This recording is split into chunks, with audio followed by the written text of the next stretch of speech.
لا تنسى الاشتراك والضغط على زر الجرس ليأتيك المزيد، وشكرا. مجلة المشاهد. أنيس حاج موسى ركلية مرفوع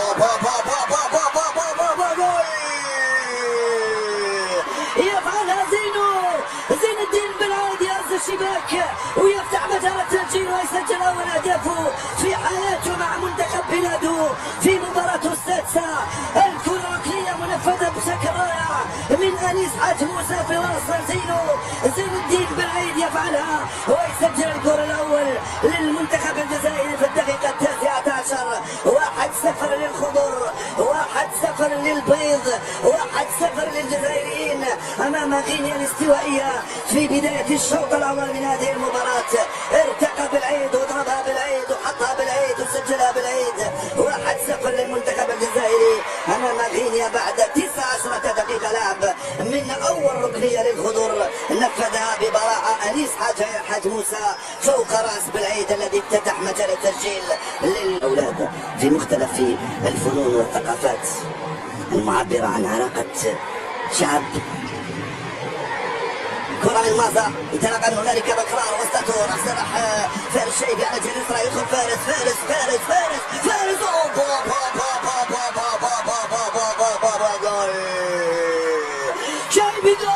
جول شايبي جول. اللعبة كانت وراء يا سلام، استلمها شايبي ودخل وراء وضربها في الزاوية التي لا ترد ولا تصد. هدفان مقابل 0 للجزائر أمام غينيا الاستوائية. الجزائريون لا يرحمون، الجزائريون لا يتعاطفون، الجزائريون لا يتوقفون، يلعبون الكرة ويسجلون الأهداف والأخرى. يفعلها فارس شيبي. شوف الهربة وشوف اللعبة من هنالك، لم تكن هناك وضعية تسلل. كرة من إبراهيم مازا لفارس شيبي دخل وراء وضربها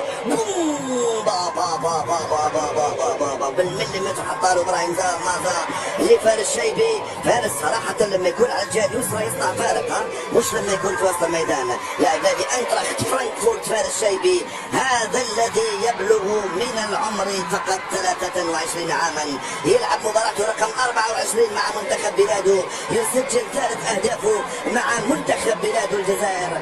فارس شيبي 23 سنة. ريان مع إبراهيم حماد عدلي من هنا بالغالي ترجع لإبراهيم يدخل الزوقي زروقي من هنا مع حاج موسى